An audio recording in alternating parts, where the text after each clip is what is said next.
Heute beschäftigen wir uns mit dem Tonende. Das heißt, was kannst du üben, damit dein Ton besser wird, beziehungsweise dein Ton schneller verklingt. Oder wenn du diesen abrupt beenden musst. Wie das funktioniert, zeige ich dir heute. Hallo und herzlich willkommen zu einem neuen Video rund ums Trompetespielen. Mein Name ist Nico von Nico Leikam Trompetentraining. Wir haben uns lange beschäftigt mit Anstoß, mit Doppelzunge, Triolenzunge, beziehungsweise mit ausgehaltenen Tönen. Und wenn wir uns jetzt um das Tonende kümmern, müssen wir genauso bewusst und aktiv an die Sache rangehen, wie eben mit dem Töne aushalten, beziehungsweise mit dem Tonbeginn. Wenn wir uns so einen Ton mal anschauen, haben wir einen Anstoß, das heißt einen Tonbeginn, dann haben wir diese Klangstrecke und eben dann ein Tonende. Das heißt, je nachdem, wie lange eben dieser Ton ausgehalten wird, ist diese Tonstrecke, diese Klangstrecke der Mitte etwas länger. Und es kann natürlich auch sein, dass der Ton anhand von der Literatur zum Beispiel abrupt beendet werden muss oder aber zum Beispiel bei einer Ballade schön und klassisch ausklingt. Und da kommt es einfach darauf an, dass wir uns Bilder suchen, die eben uns unterstützen in der jeweiligen Musikart, in der wir spielen und natürlich dementsprechend auch in der jeweiligen Art der Artikulation. Klassisch gesagt können wir uns ganz einfach zur Hilfe nehmen unseren Trompetentrichter. Wenn ich hier noch keine Delle oder keine Verformung habe, dann klingt der, wenn ich den anschlage. Also mit dem Fingernagel. Ich habe einen Tonbeginn, eine Klangstrecke und ein wunderbares Verklingen am Ende. Wenn ich das jetzt bläserisch auf meiner Trompete umsetze, muss ich dieses Verklingen lassen natürlich aktiv mit der Luft führen. Das heißt, ich habe zum Beispiel einen Tonbeginn mit Ta, dann 1 oder 2 Zählzeiten Klangstrecke und am Ende muss ich die Ansatzspannung halten und die Luft aber wegnehmen. Das heißt jetzt nicht, dann hätte ich ein Decrescendo bis ins Pianissimo possibile, sondern ich nehme die Luft weg. Die hört auf, aber eben nicht abrupt. Das heißt, da ist immer noch ein Abklingen der Luft da. Ganz wichtig, ich muss die Spannung des Ansatzes halten, weil sonst hört man Folgendes. Der Ton fällt am Ende ab. Ja, und das möchte ich ja nicht, außer es steht da, dass es eben so gespielt werden soll. Aber das kommt eher selten vor. Wenn ich mir jetzt zum Beispiel klassisch dieses C2 nehme, stoße ich an mit Ta.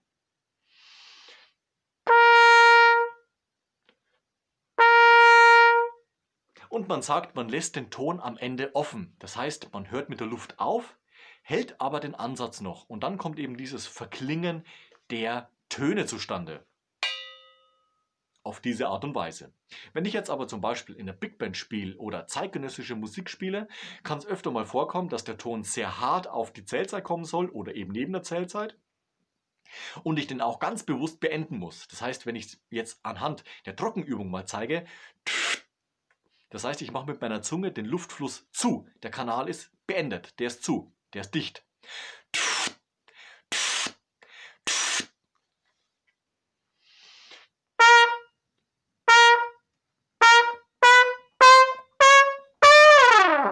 Und da sind die Töne immer ganz bewusst beendet gewesen. Ta, ta, ta, ta, ta und so weiter und so fort. Also wenn du trainierst, beobachte dich mal, wie du die Töne beendest. Das heißt, welche Literatur spielst du, in welcher Akustik spielst du. Das ist ja auch ganz entscheidend.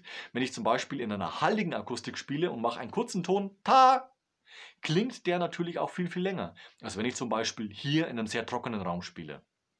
Und dementsprechend muss natürlich auch die Artikulation dann dementsprechend eingestellt werden.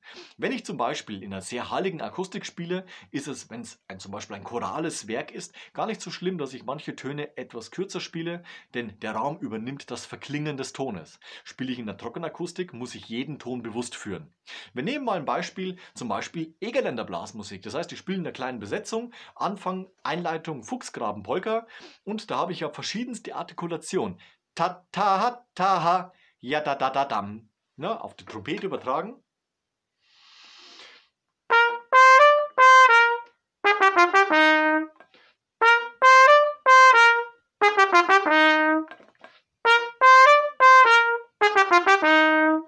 Und dementsprechend habe ich da unterschiedlichste Artikulationen. Der erste Ton ist kurz, aber er schließt sich Klang an. Ta, ta, da ist noch Klang dahinter. Also es ist nicht nur dieses reine Ta. Das wäre viel zu kurz. Dann haben wir diese gebundenen Töne, ta, ta, ha, und die lasse ich am Ende auch wieder offen. Das heißt, ta, tf, tf, Und dementsprechend habe ich auch Klang. Und die angestoßenen Töne lasse ich auch offen. Ich gehe gleich zum nächsten. Ta ta ta ta ta ta ta tam. Anders wär's. Ta. Das wäre anders. Lies doch mal deine Artikulationen in deiner Literatur, die du spielst. Je nachdem, Symphonieorchester, Blasorchester, Big Band, Funkband, Egerländer Besetzung, zeitgenössisch oder moderne Literatur, da wird sowieso viel in Richtung Artikulation abverlangt, aber in den anderen Musikrichtungen vom Prinzip her genauso, wobei sich da die Artikulation etwas im eingeschränkten Bereich bewegt, wie zum Beispiel offene Töne, hart angestoßene Töne, verklingen lassen und so weiter und so fort. Wenn du jetzt eine Ballade spielst, die ist natürlich anstrengend zu spielen. Erstens mal ist das Tempo langsamer, klar. Und wir müssen aber auch Klang produzieren und den auch aktiv führen. Das heißt, wir sind in der Situation, dass wir jeden Ton bewusst führen müssen. Bei einer schnellen Big Band oder Funknummer ist es natürlich anhand von Treffsicherheit auch sehr, sehr anstrengend, beziehungsweise auch teilweise von Lautstärke her anstrengender als bei der Ballade. Aber so hat natürlich auch jede Musikrichtung, jede Besetzung seine eigenen Herausforderungen beziehungsweise Spezifikationen, um die wir uns eben kümmern müssen. Und dementsprechend haben wir natürlich auch Übungen. Und da geht es zum Beispiel darum, dass wenn wir nur mal Achtelnoten nehmen, die im langsamen Tempo, das heißt ta, ta, ta, ta, ta, dass wir versuchen, diese 4 versuchen gleich zu artikulieren. Und denke mal dran, dass du den Klang am Ende offen lässt, das heißt Spannung halten.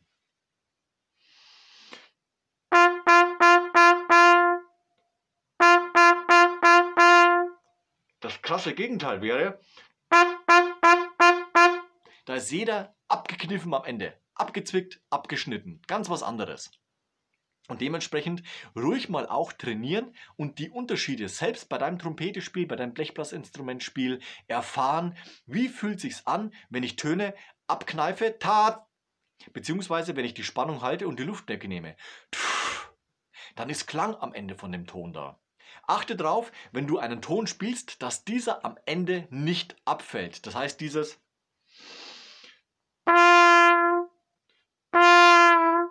jetzt übertrieben dargestellt natürlich, manche haben auch nur so eine kleine Biegung nach unten, jetzt natürlich anhand des Videos etwas deutlicher zu Gehör gebracht, damit man eben wirklich weiß, worum es geht. Also dieses Abfallen der Töne, da wirklich ganz bewusst sein, dass das nicht zustande kommt. Ausnahme, es ist natürlich niedergeschrieben und wird dementsprechend gefordert. Dann ist es wieder was anderes. Wenn wir jetzt zum Beispiel an das typische Nachdrücken gehen, eine typische Krankheit, das heißt, du spielst die Töne,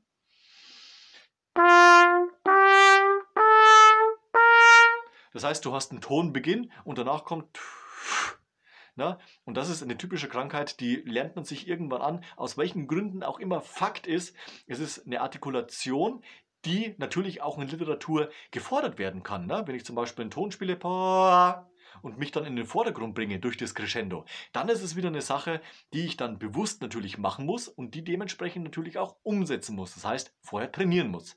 Aber oft ist es so beim Nachdrücken, dass man das eben unterbewusst macht. Das heißt, man spielt Töne und drückt nach. Und zwar aktiv geführt von der Luft. Natürlich aber unbewusst. Und da müssen wir uns jetzt einfach Gedanken machen, wie wir das wegbekommen. Ich empfehle immer, ganz bewusst auch mal zu üben, Töne abzukneifen. Beziehungsweise Töne auszuhalten mit einer Aufnahme. Das heißt, dementsprechend natürlich haben wir die Möglichkeit, uns das wieder anzuhören und eben wirklich akustisch zu erfahren, tatsächlich, ich drücke wirklich nach.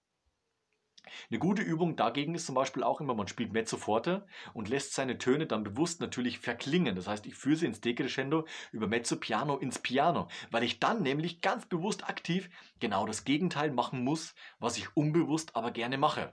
Und dementsprechend bekommt man auch ein gutes Bewusstsein und bekommt sein Nachdrücken abtrainiert. Dabei wünsche ich dir natürlich viel Erfolg, wenn es bei dir der Fall sein sollte. Ansonsten beschäftige dich mit der Artikulation und denk immer dran, die Artikulation ist nicht nur der Tonbeginn, es ist auch die Klangstrecke und es ist vor allem auch das Tonende. Wenn du Fragen dazu hast, dann schreib doch einfach in die Kommentare oder melde dich bei mir, dann bekommen wir alles wieder geregelt und beziehungsweise Strategien entworfen, damit wir eben diese Probleme aus der Welt schaffen können. Wie trainierst du dein Tonende? Hast du Ideen beziehungsweise andere Übungen, dann schreib die doch auch in die Kommentare, dann helfen wir uns gegenseitig, unterstützen uns gegenseitig bei unserem Trompetentraining. Lass am Ende von diesem Video noch ein Like und ein Abo da, das freut mich immer ganz besonders. Wir sehen uns nächste Woche zu einem neuen Video rund ums Trompete spielen. Bis dahin, ciao, euer Nico.